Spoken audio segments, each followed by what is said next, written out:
তৎকালীন নবী যুদ্ধের ময়দানের সেনানায়ক, নবী রাষ্ট্রপতি, নবী প্রেসিডেন্ট হলো দোষ হয়নি, নবী সেনানায়ক হলো দোষ হয়নি।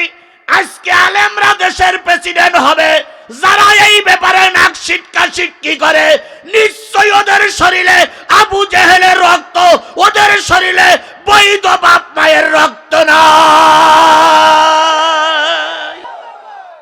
আমার প্রিয় ভাইরা, মুসলমানদের সংখ্যা কত? কাফেররা কি খনন হচ্ছে? খাল খনন হচ্ছে। সেই গর্তই হোক, গর্ত হোক, খাল হোক, যাই হোক, নদী হোক, খনন হচ্ছে।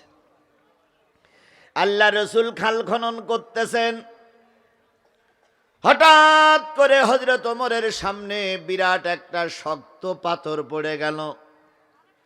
সেই পাথরটার পরে ওমর যত সম্ভব জোরে জোরে আঘাত করলেন, কিন্তু পাথরটা ভাঙতে পারলেন না।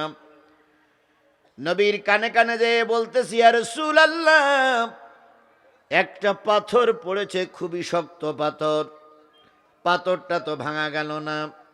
নবী বললেন, ওমর চলো না সেই পাথরের কাছে আমি একটু যাই। হযরত ওমর বললেন, আমি যুবক মানুষ, ভাঙতে পারলাম না, আপনি বৃদ্ধ মানুষ, কি ভাঙতে পারবেন? নবীজি বলেন, ওমর চলো না, যাই, যেয়ে দেখি ভাঙা যায় কিনা।